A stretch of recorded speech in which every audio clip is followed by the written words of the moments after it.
L'autre jour, je regardais sur internet des photos de bébés qui étaient nés dans la famille royale, les petits-enfants de Charles et Diana. J'étais vraiment très occupée. Et tout d'un coup, je me dis, mais finalement, Charles, comment il s'appelle? Je suis incapable de donner son nom de famille. Qu'à cela ne tienne, internet a réponse à tout. Bon alors, prenons une généalogie. Partons de Charles. T'es celui avec les oreilles. Eh ben, ce gamin, sa mère s'appelle 2, son grand-père s'appelle 6, son arrière-grand-père s'appelle 5, et celui encore avant, c'était 7. Donc 7, 5, 6, 2.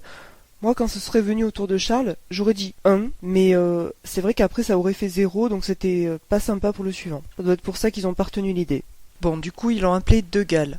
Charles De Gaulle. Bien.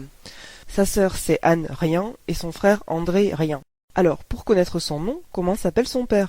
Normalement, ça devrait nous mettre sur la voie. Eh ben, son père s'appelle Mountbatten. Alors Charles s'appelle comme lui. Ah non, Charles s'appelle Windsor. C'est Elisabeth qui l'a demandé, à ce que les enfants s'appellent comme sa maison à elle. Si sa maison s'était appelée d'un quelconque autre nom, eh ben on lui aurait donné le nom tout pareil.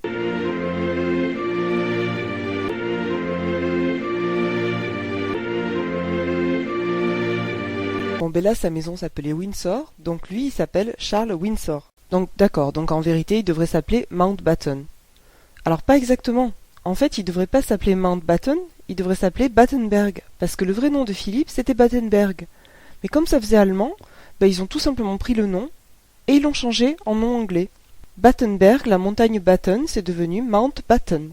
Bon, alors pour la petite histoire, Philippe était fumasse quand il a appris qu'on donnerait pas son nom à ses enfants. Il a râlé comme quoi il était le seul homme du pays à ne pas transmettre son nom et qu'il était, je cite, qu'une foutue amibe. Bon, en gros, ça veut dire un tout petit machin dans des eaux douces ou salées qui parasite parfois l'intestin de l'homme. Conclusion, Charles de Gaulle, mi-homme, microbe.